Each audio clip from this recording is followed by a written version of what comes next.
Sweet. Well, welcome everybody. Today we're talking about deplatforming.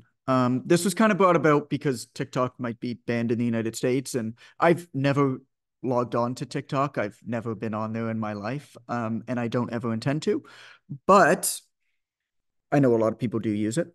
And it kind of brought on this idea of, hey, if you build your entire life and business on a social media platform, there could be something that could happen where it gets taken away. And it might be a governmental ban like TikTok. It might just be like the Silicon Valley overlords just decide to change the algorithm today to screw you over. Regardless, I mean, this isn't new advice that social media is not a bad place to get attention, but you cannot rely on it. It's privy to change in a lot of different ways and or disappear. Like the history of these things is they disappear, or features disappear. Like how many people were building Facebook groups or Facebook pages and stuff like that, and then they're just like gone tomorrow because of a change that Facebook made. And Instagram's done that a bunch of different times in a bunch of different ways as well. And so this idea with TikTok kind of brought up this conversation that I wanted to go over with you. But to me, deplatforming isn't about going on to a new platform. It's not about taking your followers from one place to another place. And I include email in that. And so part of this conversation 100% is bringing followers or leads to something that you quote unquote own, which is generally considered to be an email list. And that's the advice that most people give you is, yeah, get people on an email list because you own an email list. And it's true, you do own an email list, but what you don't own are the email service providers. So an email service provider is like a Gmail or a Hotmail or whatever. What people use to receive email. And same thing, you don't control that. Google does. And I am not putting my business in Google's hands. They might just decide that they have different restrictions or they don't want to deliver your emails one day or whatever.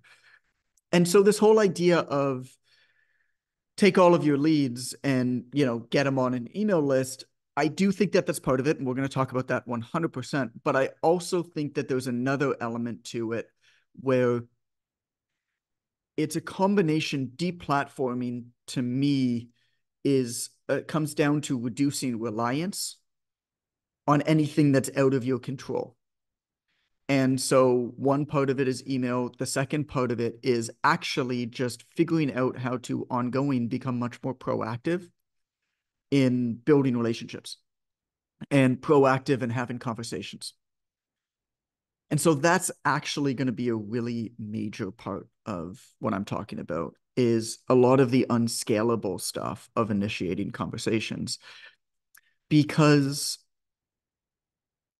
if you're speaking to somebody, whether or not you have a sales conversation or not, if you engage with somebody or have a conversation with somebody, the vast majority of them are not going to sign up with you. Yeah, if you talk to 100 people, right, how many of them are going to sign up that day for training or within that launch for training? It's going to be a relatively low percentage, but not now doesn't mean not ever.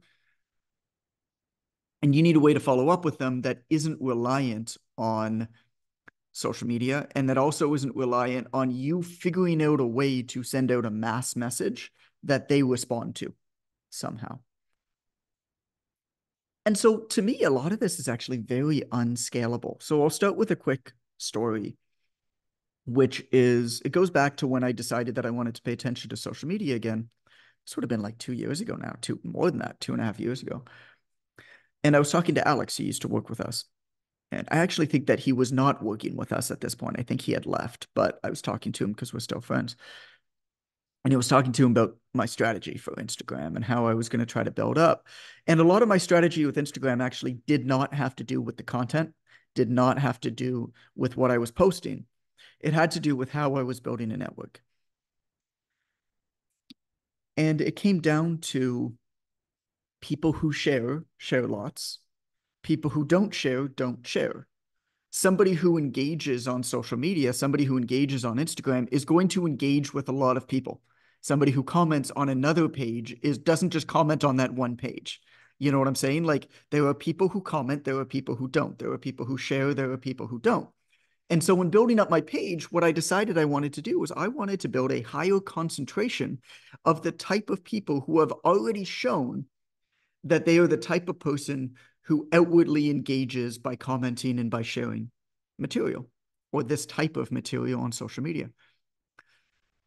And so I went, so anytime that I put up a post that was sharing, but I also went to a number of pages like mine, and I looked at people who were commenting and engaging on these pages. And I sent them follow requests, or I went and commented and engaged on their thing. And they started to follow me. So I was very proactive in finding the types of people who already are exhibiting the behaviors that I wanted exhibited on my page. And I just went and found them one by one, literally one by one. And I went and found them back on my page. And I'm actually kind of doing this on Twitter now as well.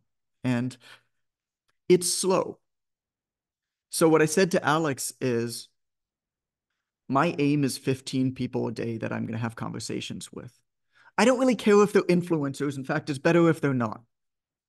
At that point, I was looking at people with, call it like 5 to 15,000 followers, right? Because I had, when I started, I had like 20,000 followers just because I always kind of screwed around on Instagram. So I was looking at people with 5 to 15,000 followers. But even if I were to start from scratch, I'd be looking at people from 1 to 5,000 followers. Like people ahead of you, but like not that much, right? And it was 15 people a day, every single day. And all I said to Alex is 15 people in one day isn't much. What does it do? Absolutely nothing. 15 people 2 days. What does it do? Absolutely nothing. But if I do this for a year, I don't do public math. I don't know. I did the math with him. It's like 4,000 people. That's 4,000 people who are the type of people who are exhibiting the exact behaviors that I want on my page. They're having respectful engagement. They're respectful of other people. They share this type of material. Well, that's who I want to make up my page, right? And I bring up that story not to tell you necessarily how to build a social media account, though I think that that's probably not a bad way to do it, because you want to build on strength. You know, a lot of the common tactics are like go viral and you're going to get lots of people, or buy your followers or whatever, and like then people will think that you're important, and then more people will follow you because you'll have a lot of numbers on your page. And I think that that probably does work, but the problem is you're building a glass house. You're building no foundation. I think it's actually much better to build slower with a much stronger foundation. And then what happens is that the growth compounds faster. That's what I've seen on my page, at least. But I bring this up because I actually think that a lot of the way that you want to reduce reliance on a platform and deplatform is to do the unscalable thing, where it's 5, 10, 15 people a day that you're actually connecting with in a deeper way. And that's going to be a big part of this conversation. So what I'd like to do, if it's cool, is start with a couple systems of basically pulling people into conversations or pulling people onto an email list, and ways to do that in like kind of an automated fashion. And then I'm going to get down into kind of this unscalable, like I use spreadsheets, man. I mean, I have Google Sheets with, for my book, for example, I have Google Sheets with people in 4 different categories, with people in fitness, with people in CrossFit, with people in, call it like digital minimalism, entrepreneurship, and with writers and indie authors, because that's who I want to connect with my book. And there's 50 to 100 people in each category that I have an assistant who sends me 7 people a day in their account to go and engage with. And I pop onto social media. It's either Twitter or Instagram, depending on what they use most. And I'll go and I'll find something to engage with them. Or I joined all their email lists. And it's in all of their email lists go into a filter, and that filter goes into an inbox that is out of sight. And I'll respond to their emails if they hit that list that day and just say thank you. If they're particularly notable people or people that I really want to make a connection with, I'll send a biggest fan email. So like this morning, I sent two biggest fan emails to two people. One of them was Seth Godin. And it's basically just like a gushing fan email. So I share the material, I take a screenshot, I send them just an email to say thank you. And I'm like, I don't even know if you're going to get this. Well, Seth and I have had 7 emails back and forth already today. Um, it's a matter of this one-on-one, super unscalable stuff where you are you don't need anything from this person right now. You might not ever get anything from this person ever, but you absolutely want to dig the well before you're thirsty, knowing that the vast majority of people that are going to sign up for a coaching service are not going to be ready to sign up the day that you engage them with a piece of content on social media. And they might not even be ready for the next year or 2 years. We have people who have signed up for the online trainer mentorship, I shit you not, that we have been following up with for 4 years. And it's not a lot. It's just like sending resources.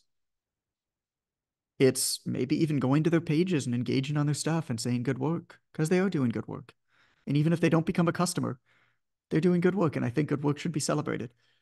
Like I spent an hour and a half this morning where my only job, literally on my calendar, was find people to say nice things to on the internet. And I had a list of some people, but then also just like find people to say nice things to. And Shane, you were not on that list, my friend. Love you, man. Uh, Paul, I'll get into that. Paul asked when you were doing all that proactive prospecting, was it personally doing it or a setter? I'll get into what I use help for and what I don't use help for with the stuff because I wouldn't call it a setter, but I definitely use I mean their names are Josue and Alina. They're a couple that I've been working with, call it like as VAs for like 7 years. And they act almost like a second brain for me. So they sometimes will send the messages, but for the most part, they act as a second brain. They're the one like if I create a spreadsheet, I literally can never look at that spreadsheet again. It drives my brain crazy. And so what they do is they're the ones who look at the spreadsheet and manage the spreadsheet. And I'll talk to you about how that goes down. I'll talk to you about the systems. I use a combination of Telegram and WhatsApp, and I actually keep different types of conversations separate in separate conversation threads. And I purposefully use Telegram because I don't use it with family and I don't turn on notifications for it. So whenever I'm ready to work, I turn on Telegram and I have everything waiting for me. Um, but I don't need to talk. I don't need to think about it otherwise, and I'm not getting like messages from family on it. But I will talk about exactly how I use external help with this. So does that seem good though? Does that seem good to talk first about kind of pulling people off onto an email list? Because I do think that's important. And then uh, this idea of initiating conversations, but also following up with people ongoing, which could be locally too. Sound good? Anything else that you'd like me to cover? Speak now. Okay. Pop in if there is anything else. So I hardly log in to Instagram anymore. And it's funny because when I actually log into Instagram, it's just like 1,000 messages that have to update and my phone freezes for 10 minutes before I can use it. Because what I've started to do, if you follow me on Instagram, what I've started to do is I've started to I basically just looked at it and said to myself, I'm like, I really don't want to be here that much. And if I am going to be here, I need to make sure that it's serving me and I'm not serving the platform. Now I'm able to do this because I built enough of an audience. I think what I did for a year or two was good, we're basically built an audience. And that audience was built largely on what I talked to you about, where I knew the behaviors that I was looking for. And so I was posting mostly viral type material while at the same time going out and finding people on other pages similar to mine that were exhibiting the behaviors that I wanted on my page and befriending them and supporting them. So then they'd come over to my page and, of course, exhibit those same behaviors because it's the same type of content that they already show that they like and that they share. And so, doing that for a year or two to build up enough of an audience, I think is helpful. But I kind of got to the point where I said, what am I doing here? Is my job now just waking up every day trying to figure out how to get likes? Like, why? There's enough people here. Let's actually engage the people and have conversations that want to have conversations with us. And so I am posting a few days a week, sort of viral type content. But most of my stuff now is actually inviting people in a variety of different ways to put up their hands and go deeper with us. And so what I did is I use a combination of ManyChat and email. And ManyChat is just a really easy software that basically allows you to automate a reply. So on Instagram, so what I did is I kind of thought, I mean, I have 9 of them. You don't need 9, that's kind of overkill. But I have 9 of them that I call like content upgrades. And those are a combination of books that I've written, podcast episodes, and like articles on the PTDC. So I think the misconception when people think of like a giveaway in exchange for an email is that that giveaway needs to be like a PDF or something that they've created specifically to be a giveaway that doesn't exist anywhere else. I actually don't think that it needs to be that, and I actually think that that's a mistake most of the time. What you're doing for people, the service that you're providing, is you're curating a very specific type of information for a very specific problem for them. And so you can actually go back through previous content on that same platform, for example, and you can just be like, this is a great content piece that helps people improve the mobility of their hips or overcome this problem with their eating or whatever it is, something that you've created. It could even be you curating information amongst other places. Hey, I read 50 articles on disordered eating, and I pulled out the top 10 tips from all of them so that you don't have to. You know what I'm saying? Like it could be any combination of any of these types of things. The important part is when you're thinking about a piece of content that is going to be an invitation to somebody to go deeper with you, have a conversation with you, enter their email in exchange for it, it should be a very specific, short solution to a problem that they already know that they have that bothers them. And I don't always exhibit this, and I'll tell you the difference. Over the course of 2 weeks last month, I gave away 2 different things. The first was a PDF on programming. It was like the 13 things you need to know to write a good program. And then I also gave away my book, Ignite the Fire. Now, the PDF wasn't even written by me. It was an article on the PTDC that was from a contributor because all the articles in the PTDC, we pay them and we have a contract to use them however we want. So I turned it into a PDF. But what was interesting was that objectively, Ignite the Fire has more value. I mean, it's sold on Amazon as a book. It's become a popular book in our industry. Ignite the Fire did not get a good response. The programming PDF got 3 times more people opt in for it than Ignite the Fire. And the reason for that is simple. It's a very specific solution to a very specific problem. There's a weird psychological quirk with the way that our brains work, which is that we put more value on something that does one thing than we do put value on something that does that one thing and something else. Ignite the Fire teaches you how to program and teaches you how to deal with difficult clients and teaches you how to build a business and teaches you blah, blah, blah, blah, blah, blah, blah. It's the, what I call the bed of nails paradox, which is that if you lie down on a bed of nails, it's a parlor trick. The pressure is distributed across your whole body. Nothing does that much damage. If you step on one nail, a single nail goes right through your foot. Good communication, good marketing focuses on one nail. And so the best opt-ins and stuff like that are actually very, very simple. So when you're thinking through this stuff, if you have pieces of content that have just performed well before, like, and you haven't, they were posted a while ago, whatever it is, literally that's your opt-in bribe. You don't need to do anything else. All that you do is you ask for somebody's email, and then in the email response, you just link them to that piece of content. We do this with our podcast episodes. They're in the podcast feed. We just promote the podcast and tell people if they want to link to the recording, enter their email and the email back to it sends them to like episode 115 or whatever the episode is. It's really that simple. So step number one is to think through, I would say, 3 to 4 major problems that people have. Very specific. And go through your content or even content from others that you like. I mean, you can definitely send a link to somebody else's article on the internet, right? And figure out a very simple solution. This should be quick. It should not take you very long. Step number 2 is to have some sort of an email opt-in system. And so if you don't use an email management system, you're going to have to use some sort of email management system to manage your list. I use ActiveCampaign. A lot of people use ConvertKit. I don't think it matters at all.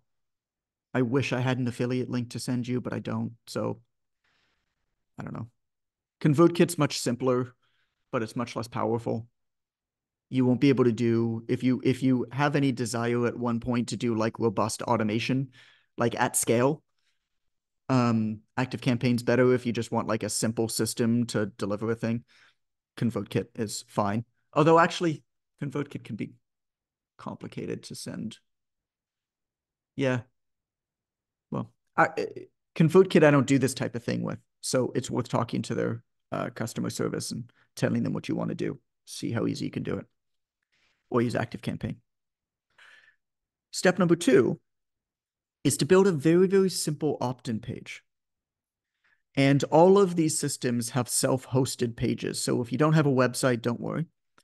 All of these systems have self-hosted pages that are more than good enough to get started with. And you can basically repeat the same copy in all the places. So in an Instagram story, at the bottom of a post, whatever it is. And on the opt-in, you can repeat the same copy, but your formula is pretty simple. You're going to have a very quick headline that's going to grab their attention. And the headline is going to be the hook. So the headline is going to meet them where they're at, probably illuminating some sort of a pain. So like, are you going to be replaced by artificial intelligence? Or can't hit the ball straight, for golfers. Can't hit the ball straight because your back hurts. Or whatever it is. And the second line is going to be some sort of a like, I read 7 books on. I've helped people hit the ball straight without pain. I've helped golfers hit the ball straight without pain for the last 15 years. And the third line is a call to action. I made a post with my best 2 tips. I recorded a podcast episode with everything that you need to know about this, whatever it is, right? Whatever your thing is. If you want it, reply, and this is going to have to be some sort of a keyword, but if you want it, reply low back 1, 2, 3, and I'll send it to you. And then what you do is you use ManyChat to actually create an automation that sends them a quick message that says, hey, got your resource on low back here. Go here to get it. And that sends them a link to the page for them to enter in their email. And then the last line, and this is the key one, is real quick, can you please just respond, got it, so I know that you received the message. So there's a few things happening there. The first is that you're sending them to an email list. So you're deplatforming them, right? You're sending them to an email list to get the thing. And then that email is going to have an automation that the first message is basically just going to say, cool, got your thing here. Hope you're good. Link. Like it's not any more complicated than that. But what you're also doing is you're engaging them on Instagram in a DM conversation, right? They're going to say, got it. You're going to say, cool, what are you hoping this helps you with? Or I'm curious, you doing any workouts right now?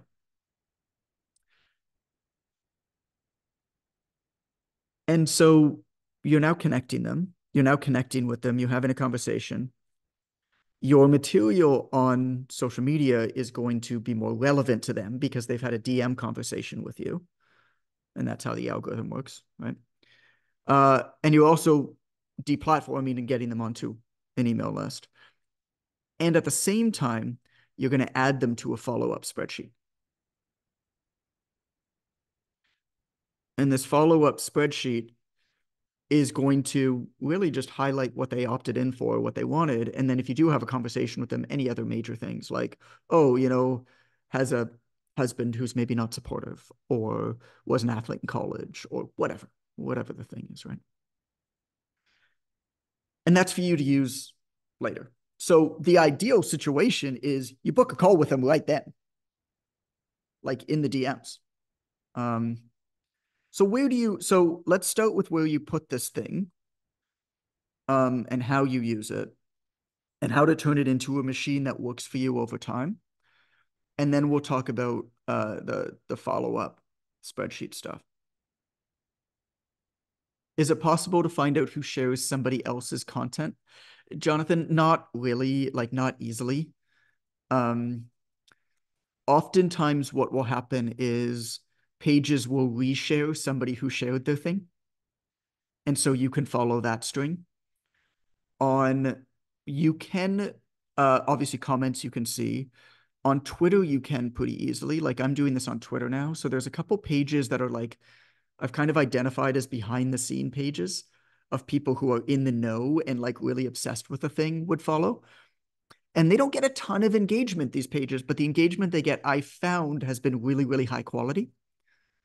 And so what I do is I just look at, like, when they make a post, I'll look at who likes it. So you could actually look at who likes it in Twitter, if you're on desktop. You go in the three dots and it says view engagement. And I'll go down there and I'll like follow those people. Because on Twitter, you can just follow anybody you want. You have pages who are following like 60,000 people, right? So I'll just follow them and then I'll start, maybe engaging or commenting on their stuff. And oftentimes I'll even just send them a DM that just says, hey, it looks like you got some awesome stuff. Can't wait to learn more from you. Just make that first connection, right?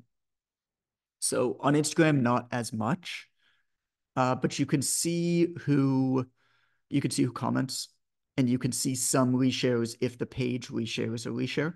So I'll usually kind of start with that. Okay, where do you place this stuff? So there's three different ways to use it. The way that ManyChat works, I mean, ManyChat, you can do a whole bunch of automations, but the way that it works, and I'm not even an expert with it, I use it a very, very basic way. But you can set up an automation that launches whenever anybody comments on any post with a specific keyword.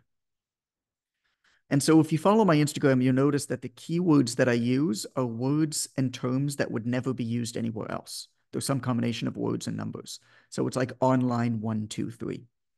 And the reason for that is I'm going to leave that in my feed. And I'm going to do more posts that are going to prompt people to comment that same term. And they're all just going to pop back to the same automation.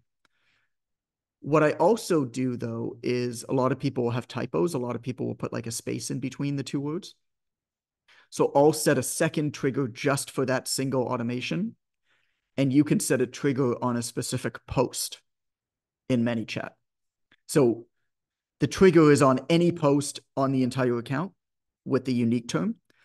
And then on a specific post, I'll set triggers that are like, for example, in that post, I think it was yesterday that went up for online training.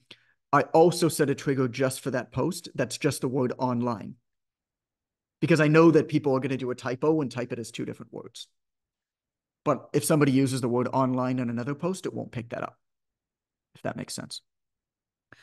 So I'll do specific posts where they're deeper teaching posts, and then I'll offer that as a giveaway. I'll also just do specific like pitch posts, like, hey, I created this thing. Here's why you should want it. Comment whatever, and I'll send it to you. And then what happens is you get a bunch of comments. Every comment then fires a single message in a DM. I mean, you guys can all test this out. Just do it on my Instagram. You can see the message, just copy it. And that message delivers the thing and has that got it finish, which we then go in. It's either me or it's Carmelina who helps me out with this. And then we go in and we have a conversation very, very quick, basically, to see if it leads for a sale. And if it doesn't lead to a sale, if they seem like there's somebody who could one day be right for a service, we add them to a spreadsheet. I mean, some people just, it's pretty obvious, are never right for your service. So we just wish them well and give them the thing. We also do a story. The story is the exact same text. Now, the story we do manually, we don't use ManyChat, but the story is the same thing. If you want this thing, respond back and I'll send it to you. And we use assistants to send that manually. So Josue and Alina are the team that I've worked with for a lot of years, and it's actually the exact same script as ManyChat. And they literally just, anytime that somebody responds to the story, they know that they're going to be on because the story is just 24 hours. So they know that they're going to be on. And anytime that anybody responds to it, they just copy paste. And the copy and paste is the same thing. Here's your thing, link, takes them to a page to enter in their email. Comment got it when you've received this. That's it. Rinse and repeat. We add this now. I mean, I wouldn't say to the bottom of every piece of content. I kind of identify content as being viral, or like call it lead gen or nurturing. Viral type content, I won't add it to. Its job is to spread and get new followers on the page. But most of my content these days is lead gen, is nurturing. And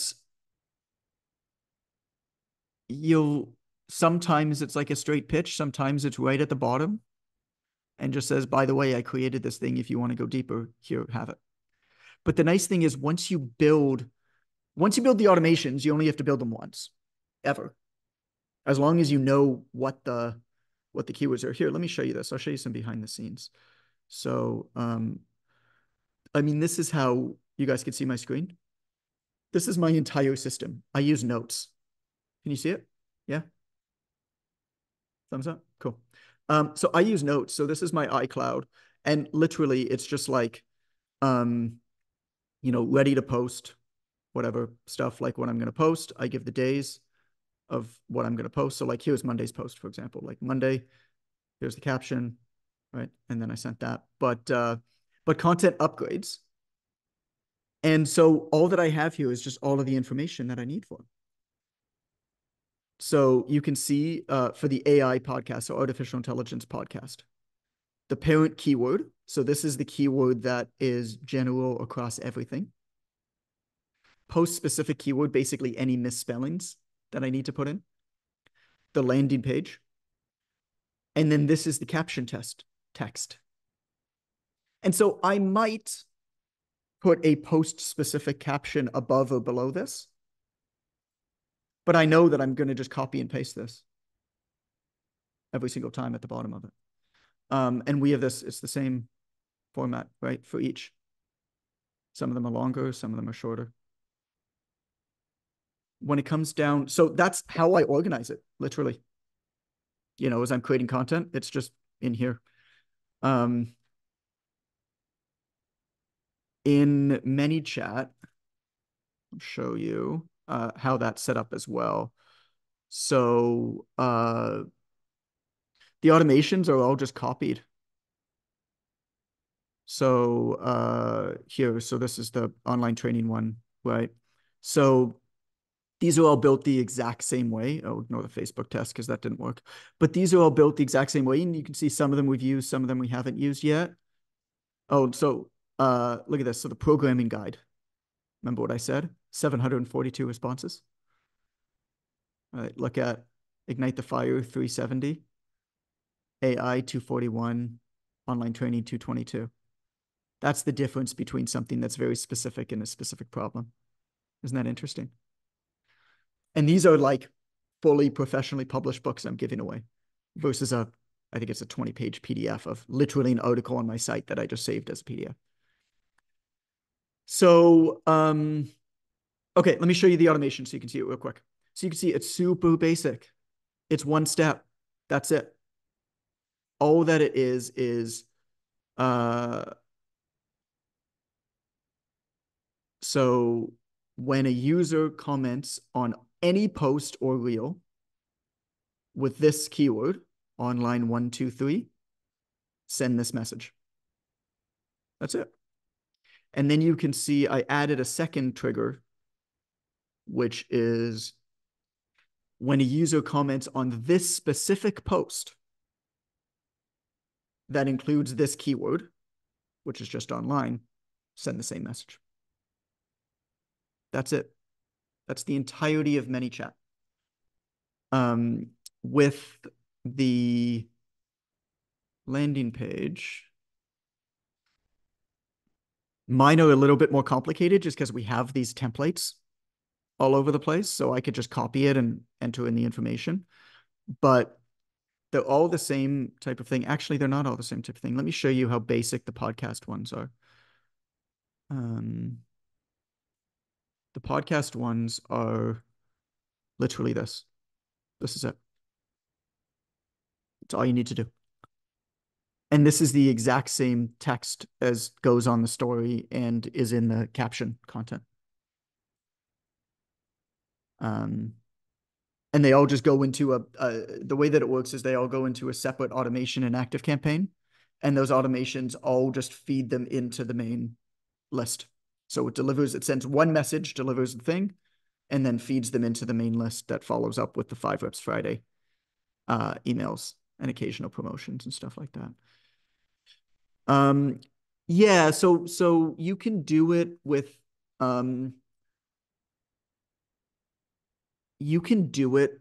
like a DM broadcast list. If I'm honest, Jonathan, I've just never done that.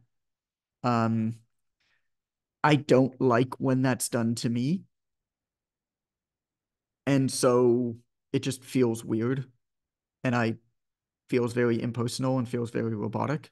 What I like about this is that it's clearly an automation sending them the first message, but then it's humans responding back and carrying humans. And so with a broadcast like DM list, I think about mediums of communication and how they're received a lot. A mass email list, we're kind of all okay with getting mass emails. Still feels good to get personal emails, but we're kind of all okay to get mass emails. Direct messaging platforms like Instagram DMs and Facebook DMs, it feels kind of weird to be on a broadcast list, doesn't it? So I've just decided that I don't want to use them that way. I'm not saying that they don't work. They probably do, but I don't like to use them that way. I don't like to use broadcast channels that way, but they probably work. So I don't know if it feels right to you, go for it, man. You're going to get a high open rate for sure. But I just find that anytime that I'm on one of those lists, I unsubscribe so quick because I'm like, I don't know why. It just feels kind of weird. So that's basically steps 1 through 5. I don't know how many steps that was. I mean, that's a lot. But the nice thing about a system like that is that now every single time you post a piece of content, you can just be like, which one of these things does this match with? And you add in a call to action because your machine's built. And so you're getting more out of the actions you're already doing. And over time, your entire feed then just turns into a giant flywheel machine. I mean, think about it. If every, call it third or fourth post or whatever it is in your feed has a call to action like this, maybe every second post, whatever, as long as it doesn't take away from the content. Well, somebody comes across your page, somebody's referred to you from somebody else. I mean, you're probably getting talked about to a bunch of people who you're never hearing from, but they're still searching you on the internet. Well, they're hitting your page and they're not ready to apply yet. They're probably gone. Maybe they follow your page. You don't even know who they are. But if you have stuff like this, there's a much better chance that one of these things is going to appeal to them based off of a problem that they know that they have right now. And they're going to opt in and you're going to be able to maybe generate a conversation, but at least deplatform them and get them into an email list. And this is just a machine that works for you. At the same time, they have a DM conversation with you. You are now more relevant to them according to the algorithm. They're going to see your following content more regularly. because that's what happens. You know, I'm sure you guys have seen this. You have a DM conversation with somebody, all of a sudden they pop up to the top of your feed. Well, this is you basically doing that en masse. In addition to taking them out of the Instagram or whatever you're using, in addition to having a conversation with them. So I think it's beautiful. And you can, you know, in my case, I'm bringing them on my podcast as well, which is awesome because podcasts are unbelievably difficult to grow. But a podcast listener is the most valuable follower you're ever going to have on any social media online platform, without question, if you can get them. It just takes a long time. Step number 6 is the follow-up. And I know I'm gonna take a step back. I know all of the stuff that I just talked about was a lot. Um, this is all being recorded and it's going in the vault, and so you can definitely review this and of course ask questions and stuff, and we're happy to help you with it. I'm happy to help you with it. If you have any questions on specific parts of it or how to make it work for you best or whatever. Step number 6 is the follow-up though. And remember what I said at the beginning, like not now doesn't mean not ever. The vast majority of, if you want to scale a business, if you want to continue training by yourself and you're the only person doing this and you have 25, 30 clients and you want that to be the rest of your life, you probably don't ever need to follow up. But if you want to scale your business and start to have other people working for you and other coaches and whatnot, follow-up's necessary for a few reasons. One is there's just a lot of people who might become clients that you've already worked very hard to engage in some way that are gone, unless you follow up with them. That's just lost. The other is that there's no way to have a team that works with you unless you have reliable lead gen.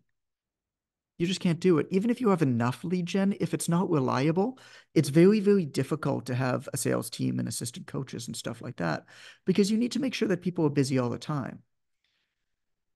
And that could be a hard problem to overcome. And the only way that I've really figured out how to overcome this is to have a really, really strong follow-up system, because that way, when you're not actively doing something to generate conversations today,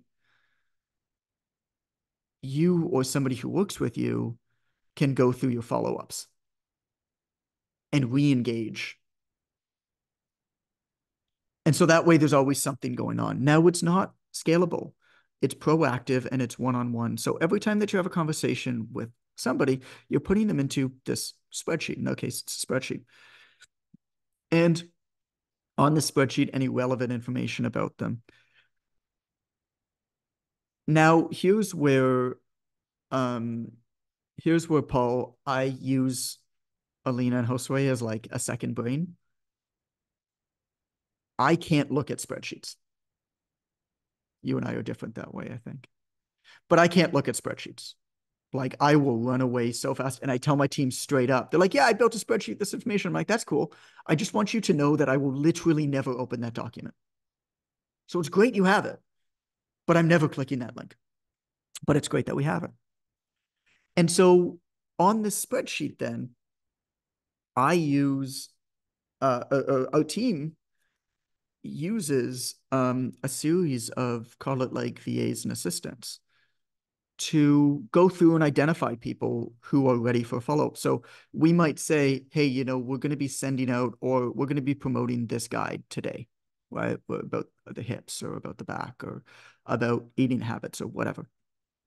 Can you give me 30 people that we haven't spoken to for a while that we think would benefit from this? And their job then is to go through the spreadsheet and look at the date of last contact and look at what these people engaged with us for, or problems that they had. And oftentimes what we'll do is we'll actually give them the message to send. And they'll just go in and they'll send a message and they'll just be like, hey, Paul, been a little while. You know, I was just thinking about you. I put together this guide on, you know, eating at night with young kids. It's got a few meals in it. Is it cool if I send it to you? So don't send it. Say, you know, is it cool if I send it to you? Would you like it? They're probably going to be very thankful you were thinking about them. And now you engage in them again. You know how you been. And you're adding them value over time. And so the nice thing is you could do this with different pieces of content. You can do this with ads, with value ads. You can even do this just like, hey, Paul, I just read a great article on whatever, improving your golf swing. It was really, really good. I'd love to say it doesn't even have to be anything that you came about. I used to do this with clients and members in the gym, which is how this all came about. I think I tell this story in Ignite the Fire. I had a in a filing cabinet, the bottom file was a bunch of organized folders of basically everything that my clients would ever need help with. So it was everything from like branch chain amino acid research to low back prehab to golf specific stretching and everything in between. And each one had its folder. And I mean, at that point, I was just reading like a machine. I was going through PubMed, I was reading the NSCA journals, and I was reading lots of books, and I was talking to lots of smart people. And anytime I come across a good article or anything, I'd print a copy and I put it in the filing cabinet. And that way, whenever I'd be speaking to anybody in the gym, a member on the floor or whatever it was, I'd be like, Paul, just give me a minute. Just give me a second. I got something for you. And I'd run to my filing cabinet and I'd literally be able to take out a paper copy of a study of exactly what they're talking about. And I'd give it to them. And then I'd make a note on the back of my clipboard to print another copy to put in my folder. It's this sort of preparedness. You're doing all this work anyway. And so now, because it's at this kind of scale that's way outside of the gym, now I use kind of people to help that act as a second brain where I can say to them, hey, I got this thing on low back. Give me 30 people to send this to. And that's your follow up. That might be done via email too. That could be done via text message. Old clients of yours that fell off for whatever reason. Hey, Janice, was just thinking about you. Remember that time when you crushed that deadlift? That was awesome. Anyway, look, I remember you talking about how you had just had a son and he's probably about 2 now. And, I was just thinking about you because I actually just wrote this article on snacking at night when you've got a toddler. And I know how hard it is. And there's a couple little things that you can do. Can I send you the article? Send it as like a text message to an old client. This type of follow up, especially in combination with a system to deplatform people and engage people proactively in conversations, is rocket fuel. And it really is a machine. Once you build out the automations, they're built. You don't ever need to do it again. You create the exact same content as you're already creating. You guys saw my notes file on my phone and on my computer. It's literally that copy and pasted just at the bottom of a post. It's no different work. And then people are, being brought into these automations. And then over time, you can do more with call it setters, whatever it is, conversation specialists, if you want to, in things like the DMs. Or what you can do is you can do more of kind of what I do. And we do use some people to help with conversations, of course. It's just at a scale. I mean, we had 1,300 conversations over 2 days last week. Like one human can't do that, right? Especially if they are doing anything else. But what I find helps the most is I love being in conversations, but the mental work to think about engaging and who I'm going to engage that day is what bogs me down. And so that's where I like to use outside help as what I call a second brain.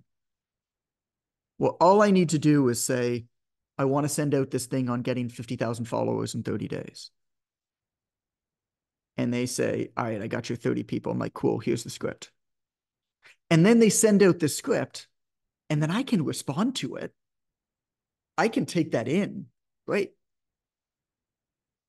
But it's that first step that I find really, really difficult. Maybe you're the same, or maybe there's different parts of the process that are gonna kind of bog you down. Um, that's a lot. So I'm not going to talk about anything else. I think that's a lot for sure. The biggest message is the biggest two messages are number one, deplatforming is about, yes, getting leads onto a platform that you own, which is email. But I would argue that email you don't even really own because you don't own where the email is getting delivered. So I do think that there needs to be more to it than that. And the second part of that is to get really, really good at being proactive with these conversations, with the outreach. Shane, you asked this question. Do you mind popping on your volume and asking it?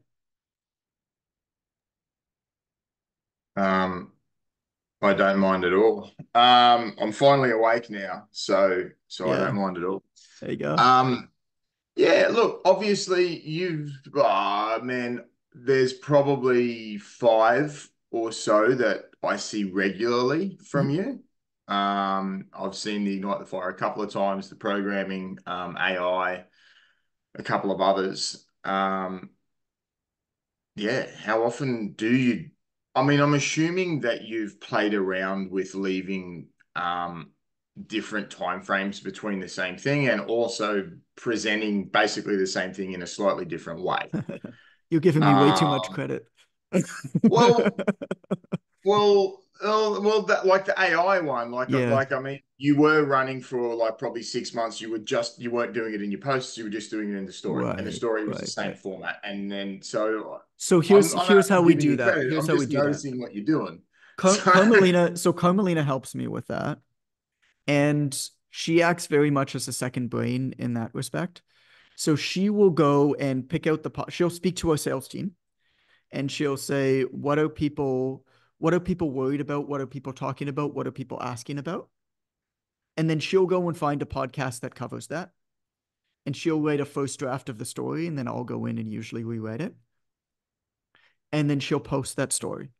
Now, depending on how well that does, she will identify it as being a high performing one or not.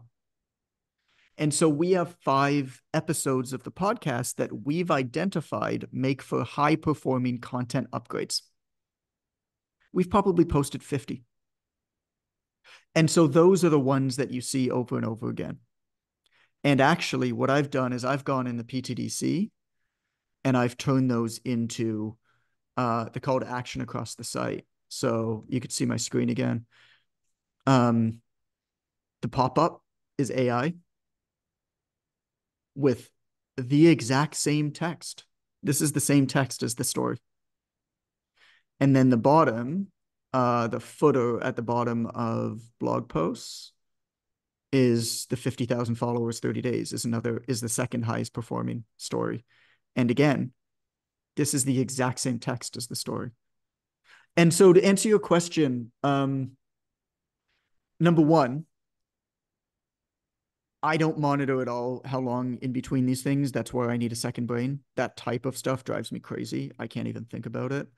Now, not everybody's like me. I'm so compartmentalized with how my brain works, and that kind of stuff just drives me crazy. And I know that. So that's the type of thing that I try to find these second brains for, like Carmelina, like Josue, like Alina.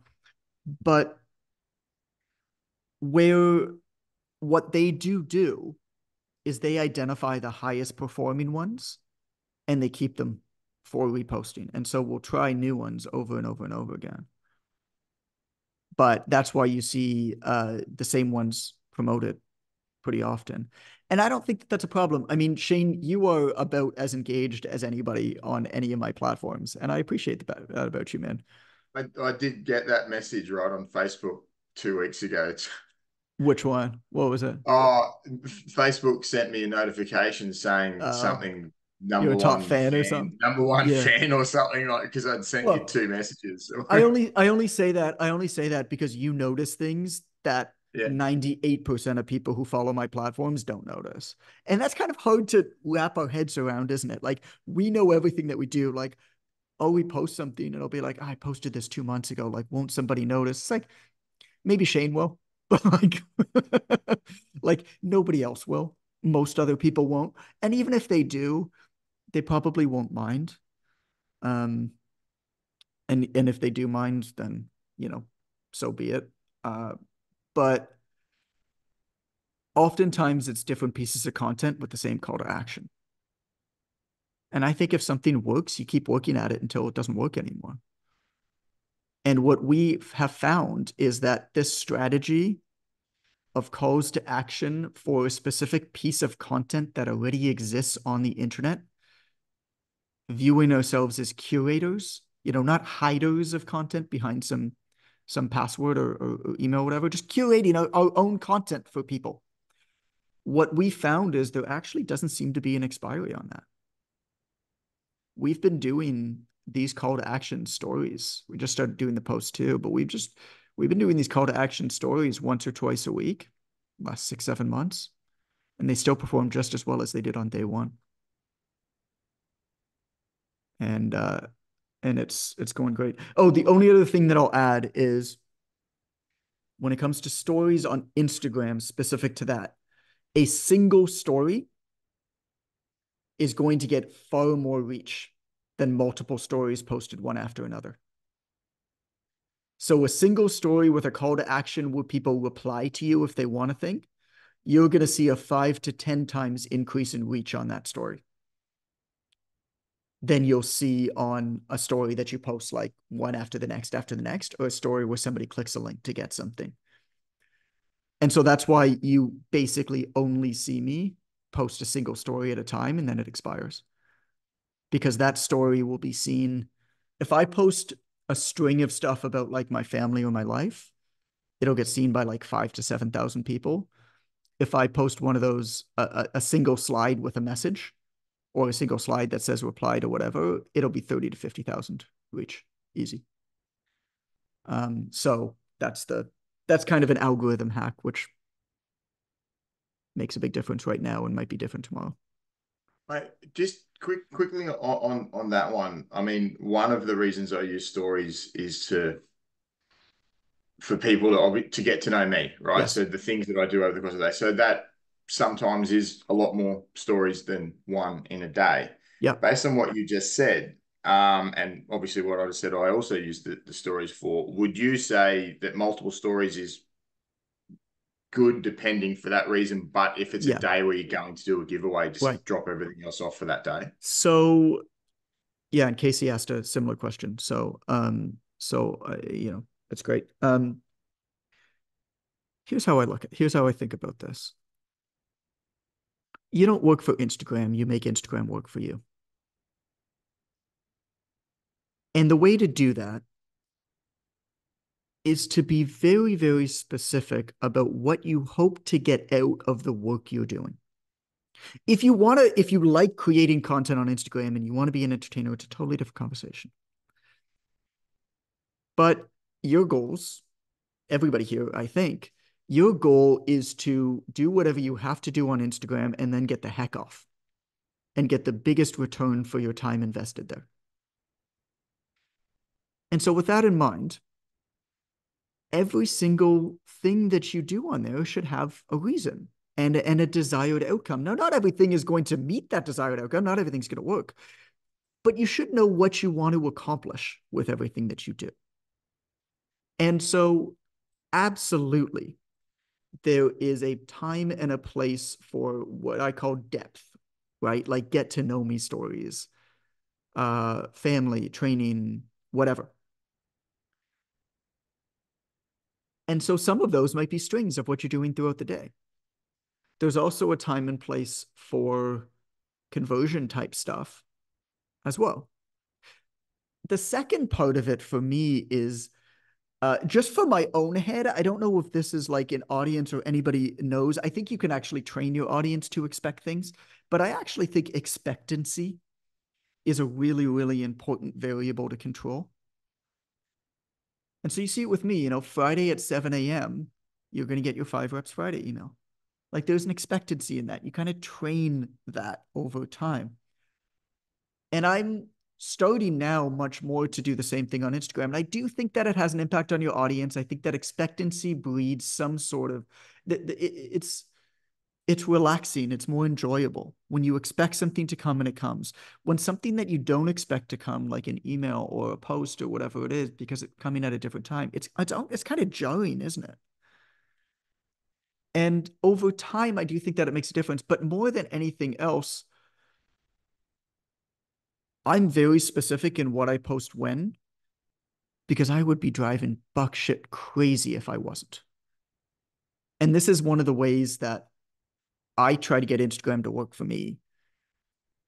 For example, um, I send Carmelina the content upgrade type posts before the week starts to post on my behalf, because she's the one that's going to be replying to them. So she posts it when she needs to post it so that she can be there for replying to them. So I know when I'm going to be writing those posts. I send it to her via Telegram, and then I don't even think about it. I know that Monday and Wednesday this week, Monday there was one, Wednesday tomorrow there's going to be a spear post for OTM. She has that material. She's posting it. I don't even need to think about it. For the stories, it's the same thing. Um, I know that, I mean, I have my schedule here. Like, I can tell you exactly what it is. I know that Monday there's going to be a content upgrade post. Tuesday there's probably going to be a viral post or no viral post, depending on how the content upgrade is going to go. Wednesday there's usually going to be a viral post, though this week they wanted the spear on Wednesday, so it changed. Thursday there's a content upgrade post. Saturday or Sunday there's a viral post. On Wednesday is generally when Carmelina will post the story. On Friday, after my 5 reps Friday email goes out, I'm going to post a single slide that's going to have an excerpt from 5 reps Friday. And then it's going to say, this thought came from my email. Go here, click here if you want to subscribe. And then on Sunday, what I do is I collect in my notes, same thing, Sunday thoughts, right? A weekly lesson. And I just, all throughout the week, I'm like, what's the thing that I'm thinking about most this week? And so every Sunday, I know that I'm going to post a story that's just like, here's the biggest thing that I was thinking about this week. And then the other days, I know that I'm free to post whatever I'm doing throughout the day. Or to be honest, lately, I'm just kind of ignoring Instagram because my life seems better if I ignore Instagram. So I guess Shane Casey, feel free to ask follow-ups, but that's the way that I think about it is over the course of a week, I know what I need to accomplish using social media. I know where it needs to go. I know what I need to create. I know when it's going to go out. And I know how I want to create that piece of content based off of the outcome that I want. Doesn't mean that everything works. But the rest of the time, I really don't care how it performs. And so then you could do things like strings of stories, because sometimes I just do that kind of stuff because it's fun for me. It's fun for me to kind of recap my day like that. Um, any follow-ups on that? Tim, what's your question? I'm happy to. I know we're past time, but I'm happy to stay a little bit longer if there's more you guys want to talk about, or you need to pop off. That's cool too. Tim, what's your question? You said, is that algorithm or attention span? What do you mean by that? John, I might have sent that question a little too early. I think you were answering it right when I sent it. I was just curious. You said it was an algorithm hack about the one story Oh, compared to multiple slides. I didn't know if that was algorithm or if it was just like the attention span of the people watching the slides. I think it's probably some combination of both. I don't know is the technical answer, but I do think that it has a lot to do with, a lot of what Instagram is trying to do is select for things like that it seems that people are interested in. And one of the ways that it does that is some combination of time on post and also finishing the piece of content. And so if you think about it, stories that have a lot of stories one after the next are almost never finished. It's pretty rare that somebody will scroll through all of them. And so the percentage of people that finish that piece of content is very, very low, which is a trigger that basically says, Okay, well, this can't be that engaging content because nobody's finishing it. Whereas one slide, you're going to get a much higher percentage of people finishing it. And one slide where people are responding for something, the engagement's going to be through the roof. And so I think both of those are just very, very strong triggers that there's something about the story that's interesting to users. I don't know that for sure, but what I do know is that that formula works, man. And so until it stops working, I'll keep doing it. When people begin to expect that with my page, right? I see it on Reddit. Like people recommend folks follow my page on Instagram, on Reddit, and the personal training Reddit's a fair bit. And they're like, yeah, he's always giving away stuff. So it's like you kind of people come to expect if you act the same way for long enough, uh, people start to expect that stuff. I'm gonna stop it there because that was a lot, but this will be in the vault probably within 24 hours. So go back and review it for sure and ask questions in the group. Happy to help you with any of the specific pieces if I skipped over something. Hope you're good. Thanks so much.